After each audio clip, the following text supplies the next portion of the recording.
ZYS 898, Rádio Justiça, Brasília. FM 104,7 MHz, 20 kW de potência. Uma emissora do Poder Judiciário do Brasil.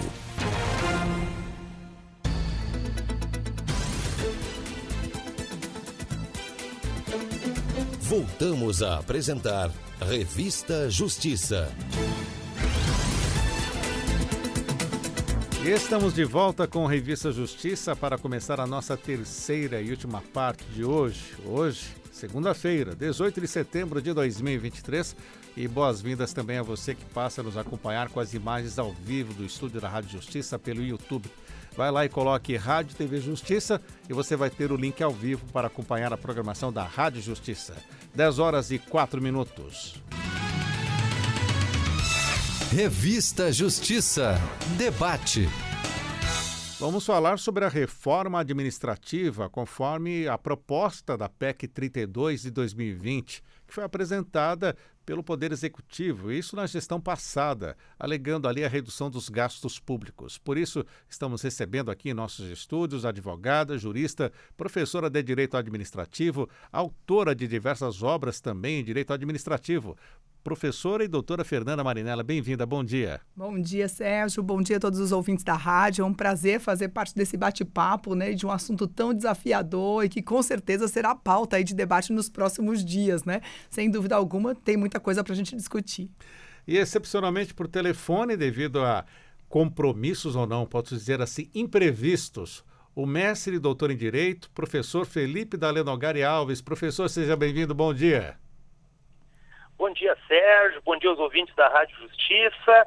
Sérgio, eu gostaria de pedir desculpas aos nossos ouvintes por não poder estar aí presente, né? E fico mais tristinho por dois motivos. Um, por não conhecer pessoalmente a professora Fernanda Marinella, que foi minha professora, né, online, e eu tomar um cafezinho tradicional com meu amigo Sérgio aí no estúdio. Exatamente, professor Felipe. Muito obrigado por essa disponibilidade, mesmo por telefone. Esse assunto da reforma administrativa, estava conversando aqui com a professora Fernanda Marinella, estava ali paradinho desde 2020, né, doutora Fernanda? De repente ganhou um impulso. Mas, em suma, como podemos fazer uma introdução sobre essa PEC de número 32? Bom, inicialmente, professor Felipe, obrigada pelo carinho, né? A gente só não pode contar aqui há quantos anos eu lhe dei aula, né? Que é para a gente não complicar a minha vida, né? Mas, na verdade, Sérgio, a PEC, ela foi idealizada e contextualizada num outro momento de governo. Na verdade, um outro tipo, um outro modelo de governo, em que o modelo, ele dizia, na verdade, a ideia era a redução do Estado com a transferência das atividades para a iniciativa privada. Então, assim foi pensado o modelo da PEC 32, que estava lá, então, sossegadinha no Congresso Nacional e que volta, então, com essa movimentação. De fato, nesse modelo pensado naquela gestão, a redução do Estado trouxe aí, com a PEC, mudanças substanciais no serviço público, para os servidores públicos de uma forma geral. Se você parar para pensar, eles estão prevendo, assim, 27 alterações, 87 novas inserções, com 4 dispositivos inteiros. Então, assim, é uma reforma mesmo. Então, não é uma alteraçãozinha de um artigo ou outro, né? Pense que são 87 novas disposições que seriam inseridas no texto constitucional, além das alterações. Então, nós não estamos falando de uma reforma de um artigo ou outro do capítulo da administração pública. Essa reforma, ela tem como desenho mudança para os servidores públicos, e o discurso era: vamos reduzir os privilégios, vamos reduzir os favores que os servidores públicos têm hoje, na busca da eficiência, efetivamente reduzindo e agilizando a prestação de serviços públicos. Também se pensou na mudança no que diz respeito à atuação do presidente da República, dando a ele mais liberdade com a criação e alteração da estrutura administrativa. Então, também tem mudança nesse sentido. A ideia seria prestar melhor o serviço público, na verdade, justificativa, a exposição de motivos da época, né? Reduzir privilégios e prestar melhor o serviço público, fazendo que o serviço público se aproximasse mais da sociedade. Assim foi idealizado. O fato é que nós tivemos uma mudança de governo. E nessa mudança de governo também há uma mudança de modelo de governo. Então, hoje, o atual governo ele não tem como base o Estado mínimo, ele não tem como base a redução da máquina administrativa como acontecia na gestão anterior. Então, acho que o ponto de conflito está exatamente no desenho, quer dizer, o que nós vamos ter como premissa da reforma administrativa. Então, acho que por isso nós teremos uma grande discussão nos próximos dias, né, se essa proposta efetivamente ela tem força para continuar tramitando da forma como ela está. Professor Felipe, algo a acrescentar ainda a essa introdução? Sérgio, se nós observarmos os últimos governos e o atual governo, eles têm se marcado por apresentação de reformas. Né? Nós pegamos lá a reforma trabalhista no período do ex-presidente Michel Temer. Né? O governo passado, ele colocou como um carro-chefe a sua reforma administrativa. O governo atual está aí, né, em um trabalho a toque de caixa com a reforma tributária. Então, nós vivemos um período de busca, de emplacar reformas. E como disse a professora Fernanda, esta reforma administrativa, ela é uma marca de um viés liberal, de um viés de Estado mínimo, de redução, de enxugamento da máquina pública e que vai, né, à contramão daquilo que é uma forma de governo marcada pelo atual presidente, pelo Partido dos Trabalhadores que está aí. Então, essa PEC, ela tramitou desde 2020 na Câmara, ela sofreu 75 emendas lá na Câmara. O presidente, deputado Arthur Lira, ele colocou isso como uma das principais pautas da casa, né? E ela sofreu muita discussão lá, e só se nós ao analisarmos as emendas apresentadas, dessas 75, nós vamos ver que há uma reforma substancial da reforma administrativa apresentada pelo Executivo. Então, eu acho que é um debate que vai longe ainda, Sérgio, né? Embora possa vir a ser aprovada e logo na primeira casa, ainda é um debate que vai longe e deve gerar muito debate, deve gerar participação da sociedade, dos setores afetados, principalmente dos agentes públicos, que são, sem dúvida alguma, os principais destinatários dessa reforma. Ela objetiva fazer uma reforma, principalmente no quadro de cargos públicos, estabelecendo uma nova metodologia de cargos, de acessibilidade aos cargos públicos, né, de direitos conquistados e muitos deles já perdidos pelos servidores no âmbito federal, mas aí objetiva dar uma unificação para todos os entes federativos. Então, assim, não pode ser uma reforma aprovada da noite para o dia. Por isso que ela está aí, né, já há 3 anos, basicamente, na primeira casa. Professora Fernanda, estamos falando de uma reforma dentro do servidor público em geral, o município, o Estado, Executivo, Judiciário, todo mundo está incluído, não? Sérgio, e antes de entrar nesse recorte que você coloca, acho que o professor Felipe fez um recorte, uma lembrança importante quanto às inúmeras reformas que nós vivenciamos nos últimos tempos, né? Nós tivemos a reforma nas contratações públicas, com a nova lei de licitações e contratos, nós tivemos reforma de saneamento básico, também com todo o marco novo do saneamento básico, quer dizer, a administração pública já vem vivendo essas reformas. E é lembrar que toda emenda constitucional, ela tem um papel importante, atualizar o ordenamento jurídico vale sempre a pena. Então, na verdade, tem coisas para serem mudadas? Tem, sem dúvida alguma. E aí a gente diz, mas vamos cortar os privilégios. Mas será que todo servidor público ganha bem? Será que todo servidor público tem privilégios e benefícios que devam ser cortados? Então, acho que a primeira coisa que a gente tem que pensar nessa sua pergunta é exatamente, nem todo serviço público merece essa retirada de direitos. Nem todo serviço público tem privilégios, tem salários abusivos, tem salários fora do padrão. Então, é claro que existem, sim, salários abusivos no país, existem. E esses, muitas vezes, já são ilegais e nem precisam de uma reforma constitucional para serem cortados. Então, já deveriam ser corrigidos. Então, na verdade, a justificativa é, vamos cortar os privilégios. Nem todo mundo merece corte. Então, a primeira preocupação, a primeira aplicação é que eles dizem o seguinte, olha, nós vamos aplicar a reforma para os cargos típicos. O que é isso, o cargo típico, né? E começa a confusão. O que seria um cargo típico, né? O que justifica e o que é, então, um cargo típico? E aí eles trazem uma lista que não está na Constituição e que vai gerar confusão, né? Então, servidores públicos de uma uma forma geral. A ideia, na verdade, como os cargos típicos são aqueles especializados à regulação, que desenvolvem atividade como advocacia pública, defensoria pública, procuradorias. Então, esses cargos públicos estariam inseridos. Então, aqueles especializados, tipicamente especializados, estariam nesse conceito de atividade típica de Estado. Então, na verdade, você começa a pensar, tem um recorte macro e depois começam a tirar. Não, tira essa carreira que não entra. Tira essa carreira que também não entra. E aí começam as mudanças, né? Então, os magistrados, por exemplo, estariam nessa exclusão. Então, você tem aí a retirada de algumas carreiras no que diz respeito a essa lista. Então, a preocupação e um dos pontos da reforma só se aplica para os novos servidores, na sua maioria. Então, eu não vou retirar direitos já constituídos de quem já está. A ideia, pelo menos o desenho inicial da reforma, como já disse o professor Felipe, já teve várias propostas aí de alteração, então não há um texto fechado quanto a isso, mas a primeira ideia vem exatamente com a aplicação para os futuros servidores e não para quem já está no serviço. Porque, na verdade, Sérgio, a questão é que muda a forma de vínculo. Então, aquela estabilidade que o serviço público tem hoje, ela seria modificada. Eu teria contratações por tempo determinado. E isso é uma mudança substancial. Então, eu tenho a contratação com mais insegurança jurídica, eu diria, para os servidores e para a própria administração em algumas situações, né? Quem atua no direito administrativo tem como recorte que a estabilidade tem um papel importante no ordenamento jurídico, que é evitar as perseguições, evitar os abusos dos gestores públicos, dar ao servidor público o direito de a exercer sua atividade com autonomia, com liberdade. Então, isso também tem importância. E olha aqui, desde a emenda constitucional 19 se fala assim, porque a estabilidade tem que estar atrelada à eficiência, ele tem que ser submetido a uma avaliação. Isso já está na Constituição. E aí eles vêm, então, agora dizendo que a estabilidade tem que estar atrelada à eficiência. Bastava implementar o que já estava na Constituição e a gente teria uma resolução quanto a isso.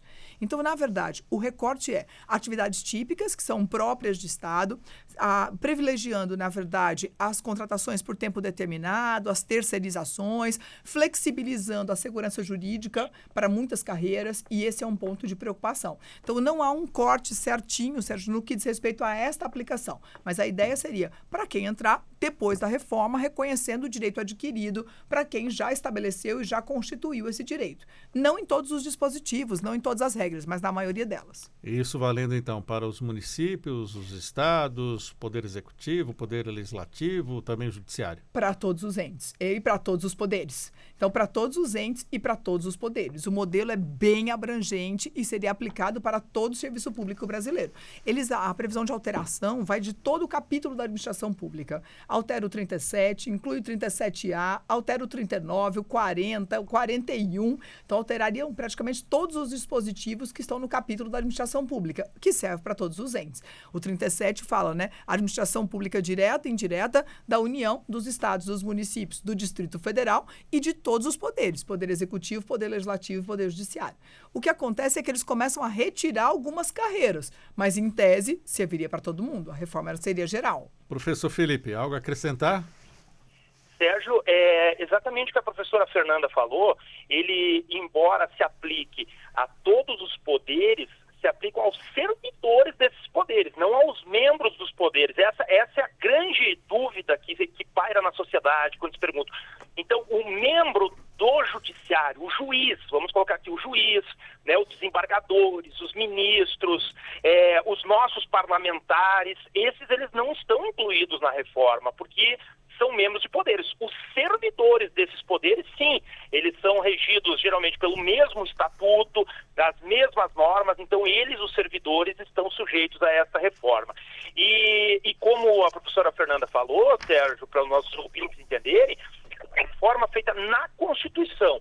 Sendo na Constituição, vincula todos os entes federativos. Então, há uma normativa geral, podemos colocar assim, aplicável aos servidores da União, dos estados, do Distrito Federal e dos municípios, e aí abrange uma desvinculação, principalmente na questão da estabilidade. Há uma colocação de um período de prova, podemos chamar assim, que é um período de experiência. Há uma divisão desses cargos em cargos típicos de Estado, cargos com vínculo indeterminado, cargos com vínculo determinado, né? Então, são novas proposições que vão trazer vamos dizer assim, uma maior precariedade a esse vínculo ou uma menor estabilidade a este vínculo. E nos debates e na própria exposição de motivos da PEC, Sérgio, nós observamos que um dos principais argumentos é a questão de melhorar a eficiência do serviço público. E quando se fala em eficiência do serviço público, o primeiro que paga o pato, eu vou utilizar esse chavão para o nosso ouvinte entender, o primeiro que paga o pato é o servidor. Né? Então, assim, aquela ideia de que nós temos servidores que ingressam no serviço público, a partir do momento que ele ingressa no serviço público, ele se joga nas cordas, né? Isso não é verdade. Nós temos meios de avaliação, nós temos meios que a própria Constituição e as leis já prevêem, nós temos formas de demitir o servidor público que venha cometer infrações disciplinares, que muitas vezes não são utilizadas, mas os instrumentos já existem. A estabilidade, que é o principal alvo dessa reforma, eu posso dizer para você, Sérgio, né, que é a retirada da estabilidade, ela é uma garantia não só para o servidor, obviamente, para que ele possa dizer não quando necessário, mas é uma garantia para a própria sociedade. Eu digo garantia para a própria sociedade porque em determinados cargos nós precisamos ter servidores que analisem tecnicamente as proposições políticas e que possam ter autonomia e independência para dizer o não. Porque muitas vezes o não é técnico. E quando você retira a estabilidade, isso dá uma insegurança ao servidor público, principalmente aquele de carreira de Estado, em dizer este não. Então, nós temos aqui algumas proposições, né, que são aí, vão facilitar a vida administrativa como uma maior flexibilidade para as desestatizações. Nós vamos ter algumas questões de retirada de direitos que em grande parte das carreiras já não existem mais. Por exemplo, férias em período superior a 30 dias. Isso é vedado para servidor. Poxa, eu não conheço ninguém. Servidor, não estou falando em membro de poder, servidor, eu não conheço nenhuma carreira de servidor que tenha férias superior a 30 dias. Né? Adicionais referentes a tempo de serviço. No âmbito federal, isso já foi retirado há muito tempo, alguns estados, municípios mantêm. Então, assim, uma normativa para tentar dar uma padronização geral no serviço público em todos os entes federativos. Professora, estabilidade no cargo, como dito aqui pelo professor Felipe Dalenogari, as pessoas têm aquele fantasma, né, sobre servidor público tem estabilidade, pode fazer o que bem entender ou pode até não fazer o que bem entender e deixar o público ali aguardando. Então, temos ferramentas para combater isso de forma eficaz ou o gestor tem até medo de abrir um processo administrativo para uma demissão? E, na verdade, Sérgio, desde 1998, né, havia um discurso na sociedade brasileira, né? Servidor público só é ineficiente porque tem estabilidade. Vamos acabar com essa tal de estabilidade. Então, esse discurso era muito forte em 1998, quando veio a reforma administrativa na emenda 19. Então, naquele momento, esse debate já estava presente na sociedade. E naquele momento se decidiu, então, olha, para conseguir a eficiência no serviço público, nós vamos atrelar a estabilidade a duas avaliações. A primeira avaliação, que é a avaliação especial de desempenho, que o servidor vai adquirir quando ele vai ser submetido a essa avaliação, quando ele vai adquirir a estabilidade. Então, ele passa no concurso, ele vai passar o período de estágio probatório, e passado o período de estágio probatório, ele vai submetido a uma avaliação e, se eficiente, ele adquire estabilidade. Bom, aí ele adquiriu estabilidade, durante todo o exercício do cargo, ele também deve ser submetido a uma avaliação, que é a chamada avaliação periódica de desempenho. E se ele não for eficiente nessa avaliação, ele pode perder a estabilidade. Vejam, hoje a estabilidade já está no texto constitucional desenhada e atrelada à eficiência. Tanto o servidor vai adquirir se ele for eficiente, quando ele poderá perder a estabilidade se ele não for eficiente. E é claro que os nossos ouvintes poderiam perguntar, Fernanda, se está lá na Constituição, por que a gente vive o que a gente vive hoje em alguns cenários? E vive mesmo em alguns cenários de ineficiência, mas isso não é regra geral. Hoje nós temos instrumentos, sim. O que acontece é que muitas avaliações não foram implementadas ainda. Não foram sequer regulamentados para algumas carreiras. Então, nós não tiramos do papel. Está na Constituição desde 98 e até hoje não foi implementada corretamente. Bom, mas tem implementação? Tem. Nós temos, sim, implementação para algumas carreiras. E tem, sim, instrumento para demitir o servidor se ele não exerce a atividade de forma compatível, de forma exigida na lei. Então, hoje nós temos o processo administrativo disciplinar, que tem como objetivo comprovar a prática de uma infração funcional e punir o servidor com a pena de demissão, que é a pena mais grave que a gente tem no serviço público. Agora, os chefes, eles devem instaurar o procedimento? Com certeza deve. Na verdade, é uma obrigação, Sérgio. Se o chefe tem indícios de qualquer violação, ou infração funcional, ou ineficiência, ele tem o dever de instaurar o processo. Mas não tem um corporativismo aí? E aí é o ponto. Nós temos corporativismo, sem dúvida alguma, e isso muitas vezes não é investigado, não é apurado adequadamente. De outro lado, existe também, sim, algum tipo de fragilidade na instrução desses processos, porque muitas vezes quem faz o processo são os próprios membros da carreira. Então, a gente não pode negar que o membro da comissão é o colega, às vezes, da sala do lado, né? Então, isso pode ter um protecionismo? Sem dúvida alguma pode. Mas perceba, não é por falta de instrumento na Constituição. O problema não está no instrumento da Constituição, está na implementação dos instrumentos estabelecidos. Então, o que nós precisamos nos preocupar é com a implementação das regras que controlam essa eficiência e que, claro, atingem a estabilidade se isso for o caso. Então, acho que a mudança não é o que vai resolver este ponto. O que nós precisamos é implementar o que já está previsto. Agora, tem alguns detalhes que o professor Felipe coloca, Sérgio, e que vale a pena a gente lembrar, né? A reforma quer reduzir ou quer estabelecer, padronizar as férias em 30 dias. Ok, vamos padronizar as férias em 30 dias. E o professor Felipe diz, quantos membros você conhece, quantos servidores que você conhece que têm férias superior a 30 dias? Ah, tem. Tem magistrados, tem membros do Ministério Público, tem Defensoria Pública. Esses têm. Algumas carreiras têm, sim, nas suas leis específicas, férias de mais de 30 dias. Só que o magistrado e o membro do Ministério Público é membro de poder. E como membro de poder, ele está fora da emenda. Ele não está no contexto da emenda. Então, nós vamos disciplinar férias de 30 dias para quem? Para quem já tem férias de 30 dias? É um ponto que nós temos que refletir. Então, assim, a emenda, ela foi desenhada num modelo que efetivamente tinha como objetivo, talvez, atingir todas as carreiras. Mas com os recortes, na verdade, algumas carreiras, como membros de poder, não foram incluídos nesse desenho. Então, o que nós precisamos pensar é, a emenda efetivamente vai mudar alguma coisa na prática ou vai atingir quem já não precisa ser atingido por ela? Então, nós temos, por exemplo, mudanças que a emenda traz. Licença-prêmio. Licença-prêmio deveria ser retirada pela reforma, na verdade. A licença-prêmio é, na verdade, prevista para algumas carreiras do serviço público. Durante 5 anos, você tem direito a uma licença-prêmio por exercício do cargo, por exercício da sua atividade. Então, a ideia é tirar. Adicional por tempo de serviço, que já não tem na maioria das carreiras, mas a emenda vai retirar. Aí tem uma outra questão que é interessante. Parcelas indenizatórias. Nós vamos tirar a parcela indenizatória? Como Aí assim? o servidor vai gastar para prestar o serviço e não vai receber a indenização disso? Ah, e uma questão interessante, que aqui eu acho que o ponto é interessante. Parcelas retroativas, indenizatórias retroativas. Hora outra a gente escuta, né? Ah, porque as carreiras receberam uma fortuna de parcelas indenizatórias. A gente escuta isso muitas vezes em algumas carreiras. Você já ouvi essa história de magistratura, já ouvi essa história de carreiras do Ministério Público, mas eles são membros de poder e estão fora. Então, na verdade, nós precisamos entender o que a emenda tira. E tira efetivamente de quem ganha, de quem efetivamente tem essas condições aqui no Brasil. Então, é isso que nós precisamos entender melhor esse texto. Eu acho que ele tem problemas nesse sentido. Muitas regras que são alteradas estão diretamente ligadas às carreiras que não estão incluídas nessa reforma.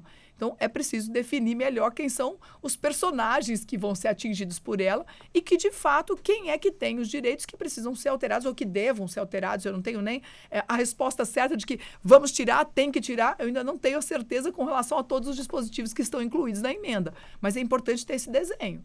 Professor Felipe, só para deixar bem claro para o nosso ouvinte, esta reforma, do jeito que está na PEC, ela atinge daqui para frente, caso ela seja aprovada, os novos servidores, ou haverá uma transição para os que já estão trabalhando? Isso. Não, Sérgio, ela vale para os novos servidores a partir do momento da sua aprovação. E apenas, Sérgio, voltando no assunto anterior, para dar apenas um exemplo, a PEC ela veda a aposentadoria compulsória como modalidade de punição. Veja, eu não conheço nenhum servidor destinatário da emenda que tenha hoje a aposentadoria compulsória como modalidade de punição. Nós conhecemos membros de poderes que não vão ser abrangidos pela PEC. Então, quando ela foi pensada, talvez, ela tenha sido idealizada justamente para abarcar todo, vamos usar o termo funcionalismo público, mas não é assim. Nós temos a autonomia dos membros de poderes que não podem ser alcançados por essa PEC.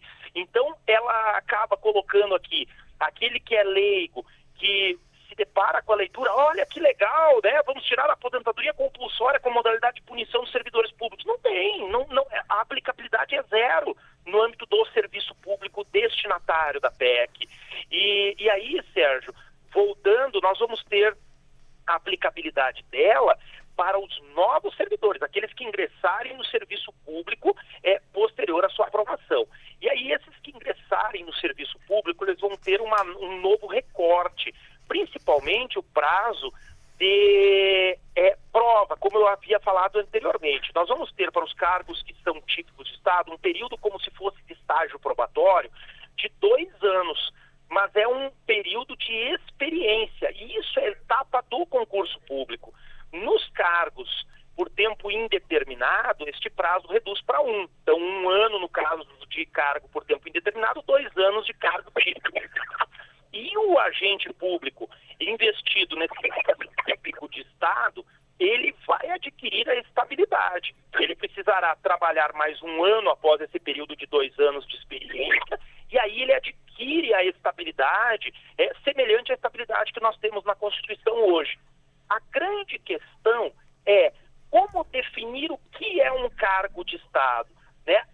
Uma lei complementar da União vai gerar, digamos assim, parâmetros gerais para os cargos típicos de Estado. Aqui, na verdade, né, vai ser aquilo que os fatores reais de poder, e nós vamos ter aqui uma briga, cada carreira, cada classe lutando para incluir o seu cargo como um cargo típico de Estado, justamente para poder ter essas garantias diferenciadas que a PEC vai trazer.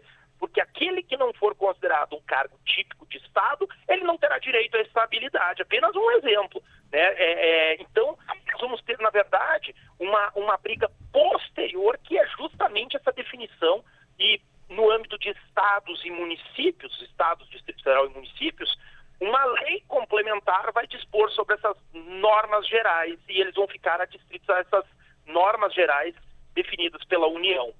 Professora, cargo típico de Estado. Legalmente, a gente acha que todo servidor público tem um cargo típico de Estado. Não é assim, então?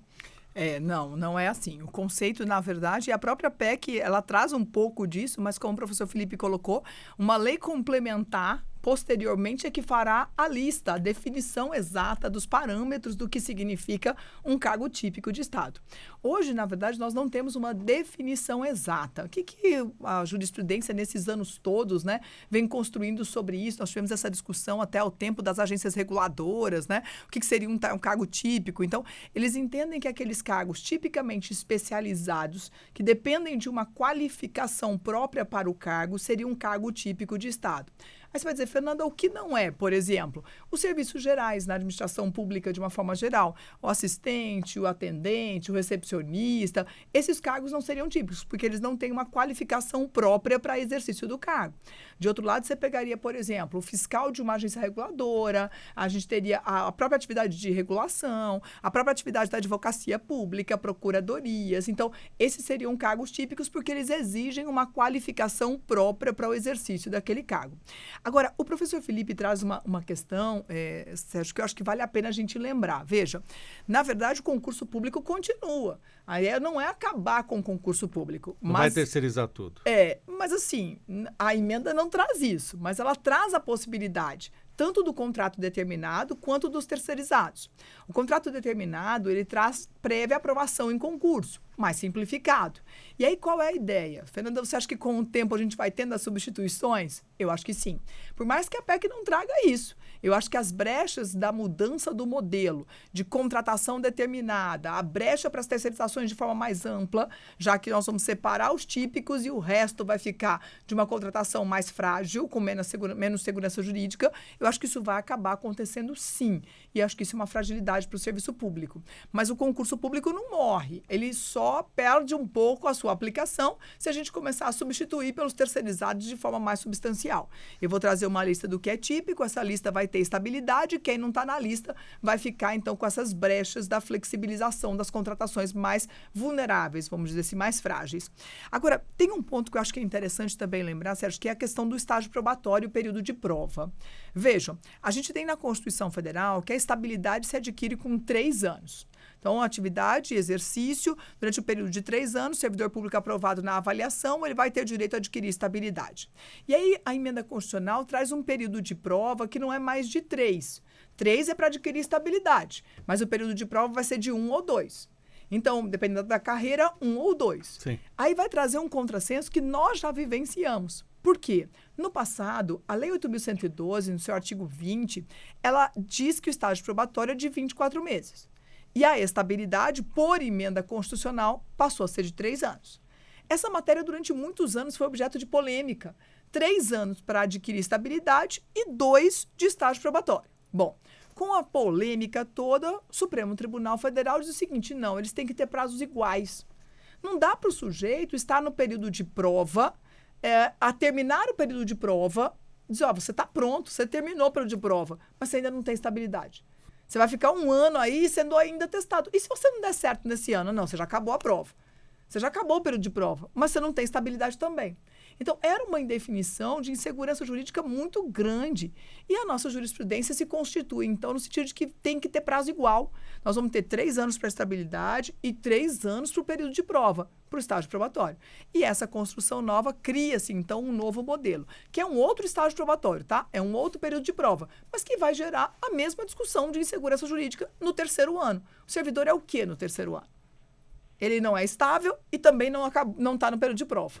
Então, isso vai gerar, com certeza, uma polêmica que se ressuscita de novo. A gente volta, né, à discussão que já estava superada na jurisprudência. Aí abre-se uma brecha de novo para esse debate. Você ouvinte está acompanhando pela Rádio Justiça o debate sobre a reforma administrativa. Estamos falando sobre a PEC 32 de 2020. Estou conversando aqui com a professora Fernanda Marinelli e também com o professor Felipe Dalenogari Alves. Uma PEC que já vem com insegurança jurídica, doutor, na sua avaliação, doutor Felipe? Eu não diria insegurança jurídica, Sérgio. Ela vem com vários pontos passíveis de aprimoramento nesse debate agora de sua aprovação e que efetivamente vão gerar uma nova, vamos dizer assim, um novo paradigma quando se aprovada como está. Então, eu não digo insegurança jurídica porque, assim, a gente pode dizer que a carroça vai andando e a carga vai se ajeitando, né? Mas, efetivamente, ela vai fazer mudanças significativas para quem é isso público. Doutor Felipe, as regras do jogo. Então, doutor assim, Felipe, me escuta? Efetivamente, eu não digo insegurança jurídica. E nós temos também, Sérgio, uma mudança na questão dos cargos comissionados. Nós continuamos, a PEC ela traz a necessidade de uma gradativa extinção dos cargos em comissão para serem substituídos por cargos de liderança e assessoramento. Bom, ela coloca cargos de liderança e assessoramento e diz que são destinados para as atribuições estratégicas, gerenciais ou técnicas, e é só isso que a PEC traz. Então, parece que deixa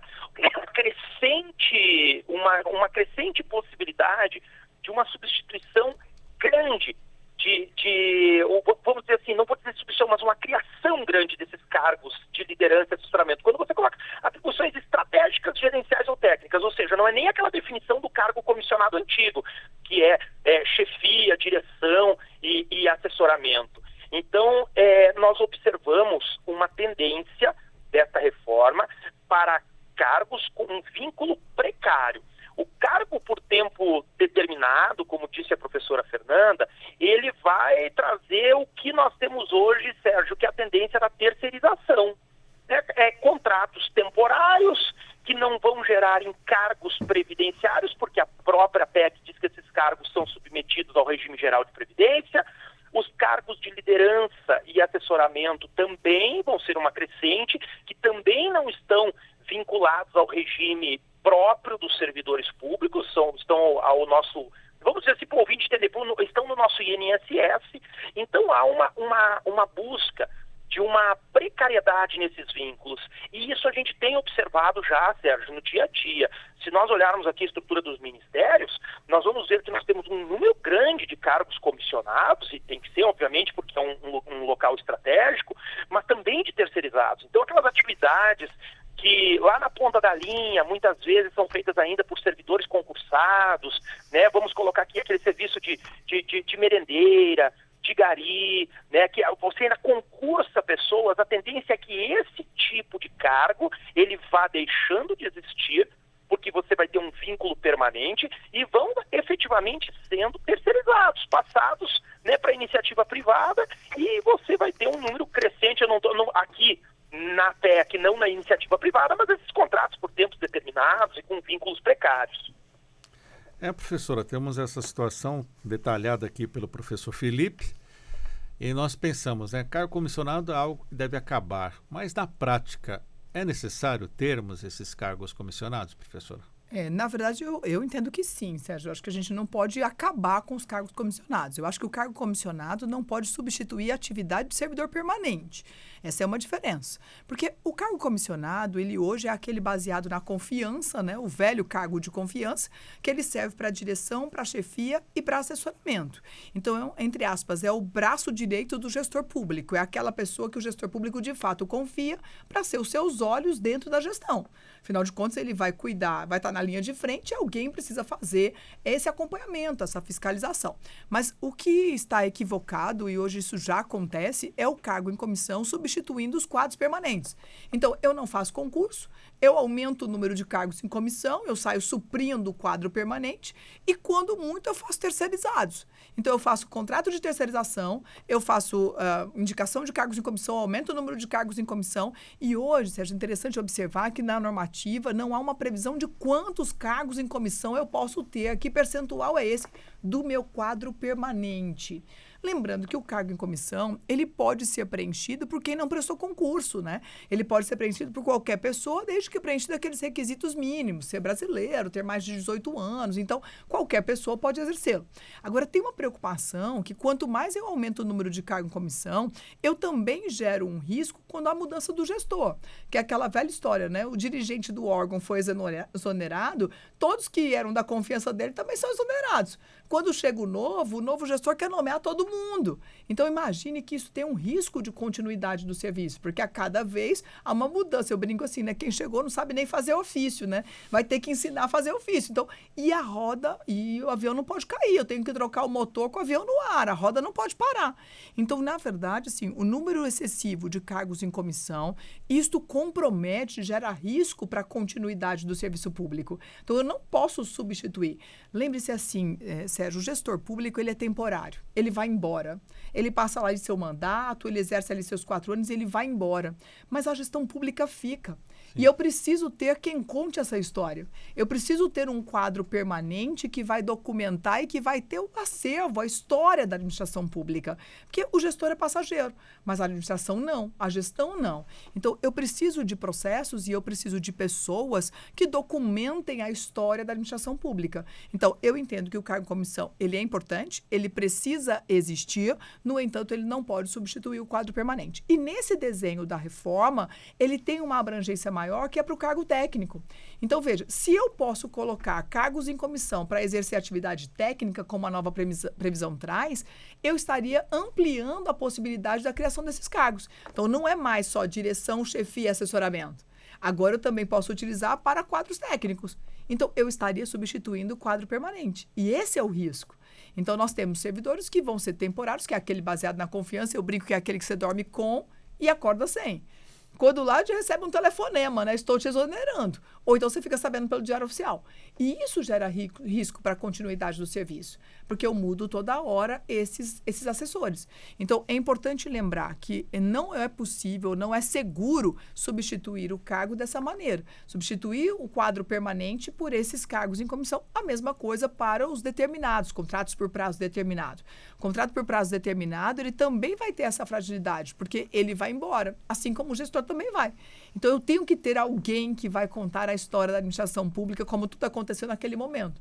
Eu brinco, né? A gestão pública faz uma obra, Sérgio, constrói uma escola, e daqui a 10 anos essa escola tem problema, né? Alguém tem que contar como esse contrato aconteceu, como essa obra foi realizada, né? E normalmente quem faz isso são os processos administrativos e os gestores públicos daquele contexto. Então, se você não tem o gestor público daquele contexto, você vai ficar só nos processos. E aí você tem um risco da história da administração pública se perder. Professor Felipe, e sobre cumulações de cargos públicos, esta proposta, esta PEC, traz alguma coisa sobre isso?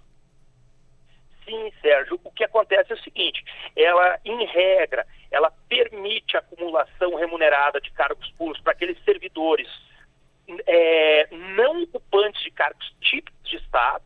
Então, aqueles que não forem enquadrados como cargos típicos de Estado poderão, como regra, acumular, haverá essa acumulação. E para os ocupantes de cargos típicos de Estado, aí sim, tão somente a docência. Então, será como se for, vamos colocar assim, uma dedicação exclusiva, né? Uma dedicação exclusiva à carreira de Estado, efetivamente, sem possibilidade. Nós temos aqui a mudança restritiva, vamos colocar assim, porque hoje, como regra, para todo servidor público que não tenha um regime diferenciado de dedicação exclusiva, hoje o que nós temos é efetivamente a nossa possibilidade de acumulação de cargos, né? Havendo compatibilidade de horários, aqueles cargos que são de magistério da área da saúde, eles permitem essa acumulação e nesse ponto não vai mudar. A única questão é efetivamente essa restrição para os cargos típicos de Estado. E o que seria esse pessoal, ou melhor, com vínculo por experiência, professor? Esse vínculo de experiência, ele como nós havíamos comentado, uma espécie de estágio probatório. É um período que o agente público ele vai ter que demonstrar, basicamente, vamos imaginar que sejam aqueles parâmetros do estágio probatório. Assiduidade, pontualidade, desempenho, né? E esse período a PEC deixa bem claro que faz parte do concurso público, ou seja, ele vai adquirir o vínculo com a administração pública após o cumprimento desse período de provas, digamos assim, que para os cargos que não são típicos será de 1 ano e para os cargos típicos de Estado serão de 2 anos. Então, a grande diferença aqui é que efetivamente coloca como parte do concurso público. É como se fosse hoje aquele concurso público que o indivíduo faz as provas e depois ele vai para um curso de formação. E aí ele vai efetivamente tomar posse do cargo após a conclusão do curso de formação. Se ele não concluir aquele curso de formação, ele não toma posse do cargo. Então, comparando com os parâmetros de hoje, ele seria muito semelhante a isso. Professora? Olha, e veja como essa situação é importante de registrar, Sérgio. Ele está um período de 1 ano ou de 2 anos no cargo típico, nesse período de prova, vamos dizer assim, de teste, um estágio probatório de outro formato, mas fazendo parte do concurso. Isso vai ter uma discussão no que diz respeito a servidores públicos que já estão nos cargos públicos e que vão prestar um novo concurso. Imagine que o sujeito é servidor público hoje e ele decide prestar um novo concurso para uma outra carreira. Aí ele faz o concurso, passa nas provas, mas ele vai ter 2 anos de prova, 2 anos de estágio, de teste. E nesses 2 anos ele vai deixar o cargo que ele ocupava? Olha como vai gerar essa preocupação, né? As pessoas vão ter medo de assumir essa aventura, vamos dizer assim. É claro que tem parâmetros que vai dar uma certa segurança, mas é uma preocupação. Eu vou para lá, fico 2 anos num período de teste, porque uma coisa é o que o professor Felipe colocou, daquele período do concurso que é o treinamento. Como acontece, por exemplo, na polícia, a Polícia Federal tem esse treinamento que faz parte do concurso. Mas isso por 3 meses, isso por 4 meses, isso por 60 dias, não isso por 2 anos. Então, um período de prova de 2 anos. É um concurso permanente, que você vai ficar 2 anos. Só vai concluir quando você terminar os 2 anos. Então, isso vai mudar um pouco a estrutura do concurso público no país. Porque aquela banca examinadora vai ficar atrelado ao acompanhamento até o termo final. Então, tudo isso vai depender de regulamentação. Então, não é um concurso mais de provas de 2 finais de semana e está resolvido. Não. Agora é um concurso de 2 anos. É um concurso de 1 ano. Então, ele vai ter um investimento diferente. Ele vai precisar da administração pública com investimento de uma forma diferente. Então, esse muda também o modelo do concurso. No que tange à acumulação, Sérgio, acho que é interessante lembrar que quem tem cargos típicos, se na lista dos cargos típicos dentro dos requisitos, ele vai ter a possibilidade da estabilidade. Com a possibilidade da estabilidade, ele não vai ter acumulação, ele não pode acumular. Então, aqueles servidores que são prestigiados na condição de estável, que têm direito à estabilidade, eles não vão ter a brecha da possibilidade da acumulação, porque eles não poderão acumular. Então, eles vão ter mais ou menos um tratamento como se eles fossem exclusivos àquelas carreiras. Então, eu acho que isso tem uma característica importante para algumas carreiras que aprimora a carreira. Eu acho que isso é um ponto importante. Agora, abre-se bastante a possibilidade de acumulação no Brasil hoje.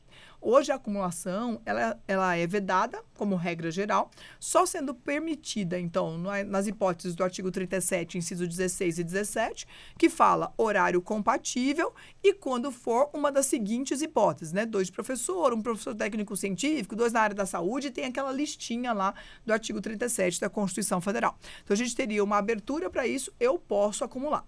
Tem um ponto de discussão, Sérgio, que é a acumulação e teto remuneratório.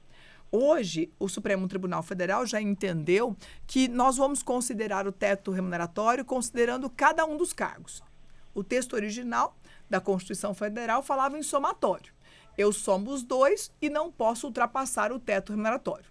A jurisprudência foi sofrendo mudanças e hoje, na verdade, você não analisa somando, você analisa individualmente cada um.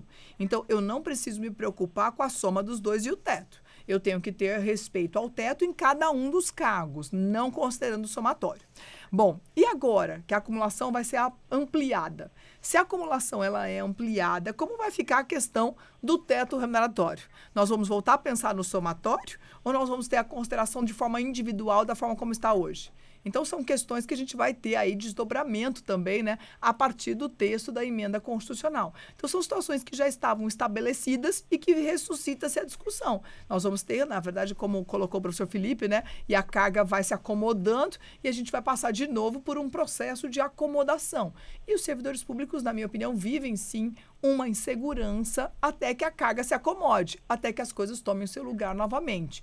Então, é claro, serve para os novos servidores, mas os novos servidores que vão prestar concurso e vão ter as suas preocupações aí na sua carreira com relação a essa aplicação. Professor Felipe, e a previdência do servidor público muda alguma coisa com essa reforma?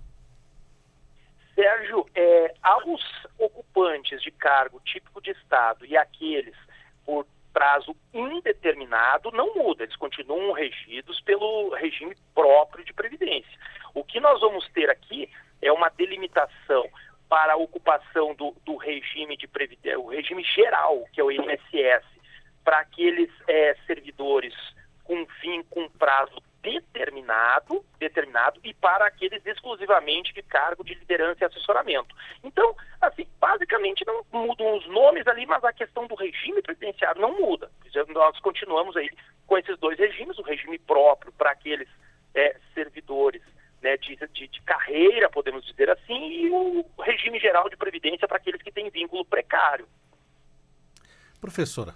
Nesse ponto, Sérgio, o que a gente vai ter, na verdade, é no resultado prático, nos números, né?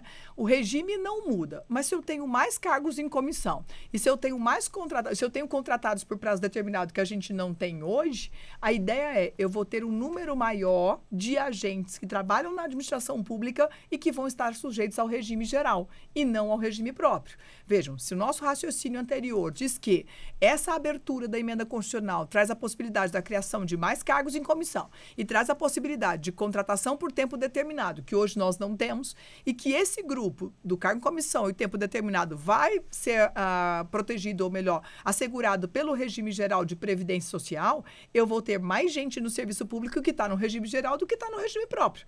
Então, nós vamos ter, na verdade, um deslocamento da massa de servidores, ou de um número maior de servidores, que hoje são supridos pelo quadro permanente e que vão ser supridos por tempo determinado ou por cargo em comissão, que vão seguir para o regime geral. Então, acho que o que muda aí é a massa, o número de servidores. Agora, tem uma questão que eu acho importante lembrar, Sérgio, e já que o nosso tempo já está aqui caminhando, né, é a questão da possibilidade do presidente da República alterar a estrutura administrativa sem necessidade de lei para disciplinar. Hoje ele precisa de uma lei aprovada no Congresso? Hoje ele precisa de uma lei aprovada no Congresso. Então, ele não vai precisar mais disso. E a gente vivenciou no início desse novo governo, né, uma discussão muito grande com a mudança dos ministérios, medida provisória, vai para o Congresso, aprova, não aprova, altera isso, altera aquilo. Então, assim, é uma mudança em efeitos práticos importante. Pensar que o presidente da República ele pode extinguir o ministério e não precisa mais de lei para fazê-lo. Então, acho que é uma mudança substancial aí no dia a dia da vivência da mudança de governo, principalmente. Acho que no meio do caminho, um governo não vai ficar, cria ministério, extingue, aumenta ministério, diminui ministério. Acho que isso não acontece. Mas, num início de gestão, essa polêmica ela é muito forte. Então, nós teríamos uma mudança substancial aí, nesse ponto, na competência do presidente da República. E a opinião do senhor, doutor Felipe, sobre esse poder do presidente da República? Sérgio, eu concordo totalmente com a professora Fernanda, e é algo que chama atenção na reforma, porque tradicionalmente, né, você tem que a criação e extinção de ministérios, elas são ocorridas por lei. Então há aí, né, um encaminhamento, geralmente, como falou o professor Fernando, faz uma medida provisória, encaminha para o Congresso. Não vi até hoje o Congresso rejeitar nenhuma medida provisória de reestruturação de ministérios. Agora poderá ser criado, fundido, transformado ou extinto ministérios, e não só ministérios, autarquias e fundações da administração indireta também poderão ser extintas, transformadas ou fundidas por decreto, mero decreto, sem a necessidade de aprovação. Você facilita, vamos assim dizer, e desburocratiza o trâmite para essas reformas estruturais, mas você flexibiliza. Eu sou muito favorável à participação do Congresso Nacional nessas etapas. Eu acho que quando há aí uma estruturação a duas mãos, ela sempre passa uma segurança maior à sociedade. E, embora tenha um trâmite, né, é uma segurança de você ter ali um ato do presidente, né, que vai ser confirmado ou não pelo Congresso Nacional, se transforma em lei depois. Então, efetivamente, há uma flexibilização desse procedimento, Sérgio. Pois não, professor. E aí, Sérgio, acho que o ponto que o professor Felipe puxou, para os entes da administração indireta, eu ainda acho mais preocupante. Para os ministérios, eu entendo que é uma questão de governo, é uma questão de gestão, até facilitaria. Ainda assim, prefiro a lei, tá? Prefiro que eu faça por lei. Mas para os ministérios, o desenho é um. Para os entes da administração indireta, para as autarquias, por exemplo, a preocupação aqui é um pouco maior, porque cada pessoa da indireta tem a sua lei. Quando a lei cria a pessoa da indireta, diz as suas finalidades, diz suas competências, estrutura toda essa pessoa. Então, se eu não preciso mais de lei para criar ou para extinguir, como que vai ficar a segurança jurídica? Porque, veja, Sérgio, essa pessoa jurídica da indireta, ela tem personalidade própria, o que significa dizer que ela tem direitos e obrigações, que ela constitui durante sua história. Aí, em um dado momento, o gestor não quer mais. Vou extinguir a autarquia, pronto. E o patrimônio dela? E o quadro de servidores que pertence a ela? E as relações jurídicas que ela constituiu durante sua existência? Então, isso me parece um ponto de preocupação. Há muitos anos a gente não tem, assim, uma fragilidade como essa para os entes da indireta. Então, assim, esse é um ponto que ainda me preocupa mais do que os ministérios, que são os entes da administração indireta. Infelizmente, o nosso tempo já está acabando. Quero partir para as considerações finais nesse bom debate sobre a reforma administrativa, a PEC 32 de 2020. Começo com o senhor, o professor e mestre doutor em Direito, Felipe Daleno Nogari Alves. Professor, quais as suas considerações finais sobre esse tema que envolve tanta gente? Sérgio, eu digo ao ouvinte que esse debate ainda vai longe. Ele ainda vai um tempo na Câmara, depois ele vai para o Senado, nós teremos outro debate no Senado que também não será curto, podemos ter certeza, e é, como falamos no início, uma proposta que veio de um governo anterior com uma visão diferenciada de Estado. Então, hoje, aqueles que faziam oposição a esta PEC lá atrás estão na situação, então nós possivelmente teremos recortes nessa PEC, tentando aí, né, coadunar com a forma de governo atual. Eu gostaria de agradecer muito aos ouvintes da rádio, né, a paciência em estar aqui, né, agregando um pouco de nossos compartilhamentos. Gostaria, Sérgio, de agradecer o convite e dizer que fiquei triste efetivamente de não estar aí tomando um cafezinho com um amigo e, mais uma vez, conhecendo a professora Fernanda, né, que perdi a sua oportunidade. Professora Fernanda, muito obrigado por dividir esse espaço conosco e desejo um ótimo dia a todos os participantes e ouvintes. Mas não se veja livre. Daqui a pouco, com o andamento dessa proposta, mesmo que demore, o senhor volta aqui e vai estar junto com a professora Fernanda falando do texto final, tá ok? Perfeito, Sérgio. Agradeço também a professora Fernanda Marinella, ela que é advogada, jurista, professora de Direito Administrativo, autora de diversas obras em Direito Administrativo, inclusive participou também do Saber Direito, como o professor Felipe Dalén Nogares. Professor, obrigado por estar conosco aqui na Rádio Justiça. Bom, Sérgio, primeiro eu queria lhe agradecer o convite, agradecer a oportunidade de estar aqui, né? Agradecer a oportunidade de compartilhar desse momento com os nossos ouvintes e dizer que espero ter dado algum alerta, né? Alguns alertas com relação a essa emenda.